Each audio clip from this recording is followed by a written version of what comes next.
কোনো ব্যক্তি কোরআনের আয়াত পড়লো, কোরআনের আয়াত পড়ার পর নিজে মন গড়া হিসেবে যদি কোনো অর্থ করে, নিজের মতন করে যদি কোনো অর্থ করে, তাহলেও থাকতো না। সেই অর্থটা কি হওয়া লাগবে?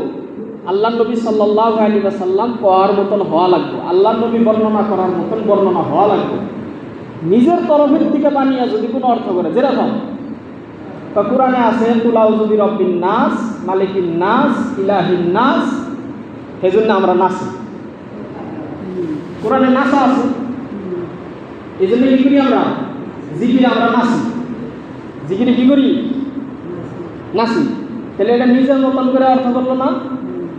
নাচ শব্দের অর্থ কোরআনে বলে আরবিতে কি? আর আমি কোন করতেছি? মাহতারাম মুসলিম, এই যে ঠান্ডার দিন আইতেছে আমাদের অঞ্চলে কিছু কিছু বাড়িতে রাত্রে কি হবো এরকম লাগে যে আপনারা জানেনই না।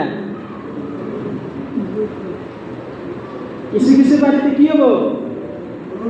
পুরুষ মহিলা মিলা কি হবো? হয় না?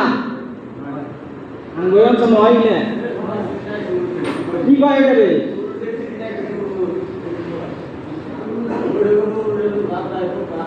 ওটাকে কি বলে? তারপরে মারিফতের নাম নিয়ে মাহতারাম দোস্ত বুজুর্গ, এই যে বৈঠক, মারিফতের নাম নিয়ে তারা কিছু এমন কর্মকাণ্ড করে ফেলা।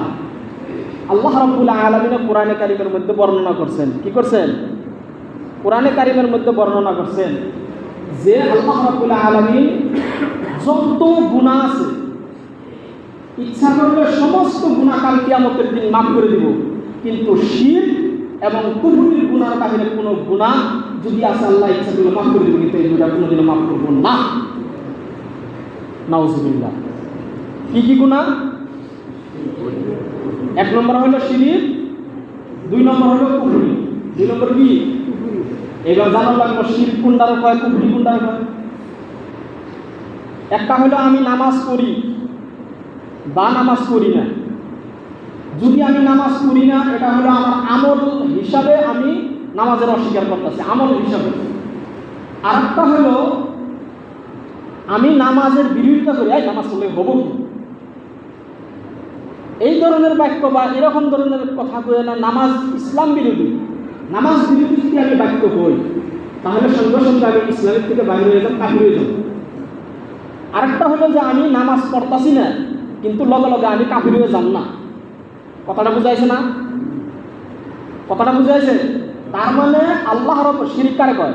আল্লাহ রাব্বুল আলামিনের যেগুলা হক, আল্লাহ যেগুলা পাওয়ার উপযোগী, আল্লাহ রাব্বুল আলামিন যেগুলা প্রাপ্যর উপযোগী, আল্লাহ লগে ওই ক্ষেত্রে কোনো ব্যক্তিকে, কোনো বস্তুকে তার সমতুল্য বানানো, তার সমতুল্য বানানোর নাম হলো শিরক।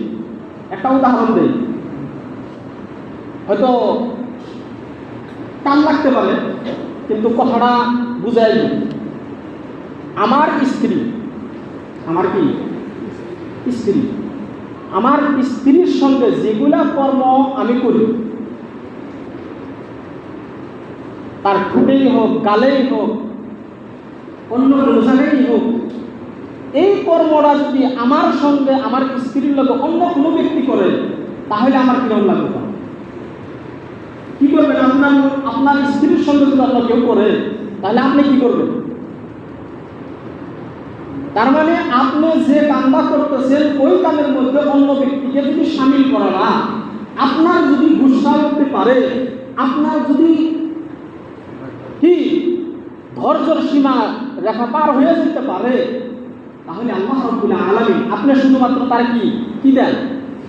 গালে মাখার জন্য কিছু দেন, ঠোঁটে লাগানোর জন্য কিছু দেন, কাপড় পরিধান করার জন্য কাপড় দেন। আর আল্লাহ রাব্বুল আলামিন তো আপনাকে সমস্ত কিছু দেয়।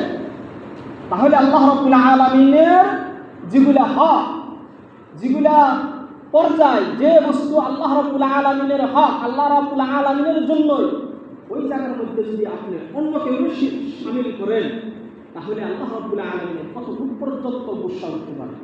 এই জন্য আল্লাহ রাব্বুল আলামিন কোরআনে কারীমের মধ্যে বলছেন যে শিরক এবং কুফরের গুনার বাহিরে আল্লাহ ইচ্ছা করলে কাল কিয়ামতের দিন সমস্ত গুনাহ মাফ করে দিবেন। সুবহানাল্লাহ। কিন্তু আল্লাহ ইচ্ছা করা লাগবে, কিন্তু এই দুইটা ইচ্ছা করবো না মাফ, ইচ্ছা করবো না মাফ করবো না। আর কুফরি হলো কি? কুফরি হলো ইসলামের কোনো হুকুম আহকামকে অস্বীকার করা, অস্বীকার।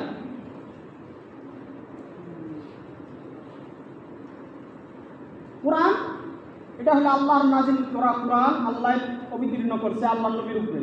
কেউ যদি আমি মানি না তাহলে কাফির। মুহতারাম দোস্ত বুজুর্গ, আল্লাহ রাব্বুল আলামিনের জন্য যেগুলো হক, যে বস্তুটা আল্লাহর জন্য, ওই ক্ষেত্রে কোনো ব্যক্তি যদি ওই ক্ষেত্রে ওই হকটা নিজের উপরে নিবার চায় কোনো দোহাই দিয়া, তাহলে আল্লাহ রাব্বুল আলামিনের সঙ্গে ওটা শিরক করা হয়।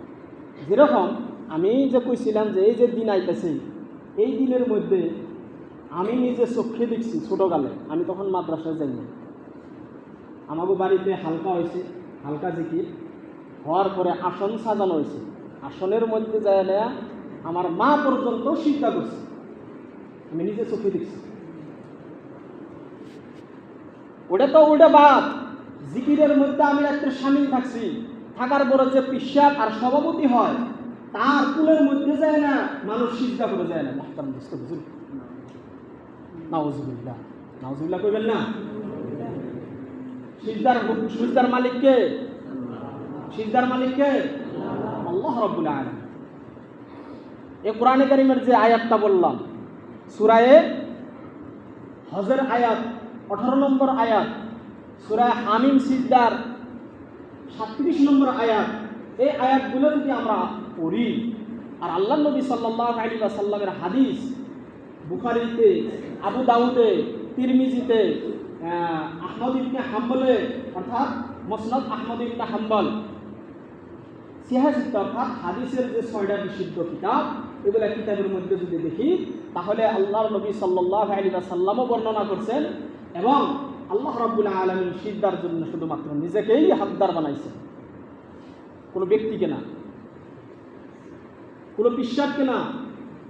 কেউ কেউ নিজের তরফের দিকে কিছু অর্থ প্রকাশ করে নিজেকে আল্লাহ সাজানোর চেষ্টা করে, নিজেকে কি করে নাইবা নিজেরকেই আল্লাহর জায়গা বলে প্রমাণ করার জন্য চেষ্টা করে। মাহতারাম মুসলিম না, আল্লাহ নবী সাল্লাল্লাহু আলাইহি ওয়াসাল্লাম বলছেন, যদি আমি কেউরে সিজদা দেওয়ার অধিকার দিতাম, তার মানে একদিন নবী সাল্লাল্লাহু আলাইহি ওয়াসাল্লাম এক সাহাবার নিকটে গেল, যাওয়ার পরে এমনে তখন মানুষগুলো কি করছে, নবী সাল্লাল্লাহু আলাইহি ওয়াসাল্লামকে দিকে দাঁড়াইছে।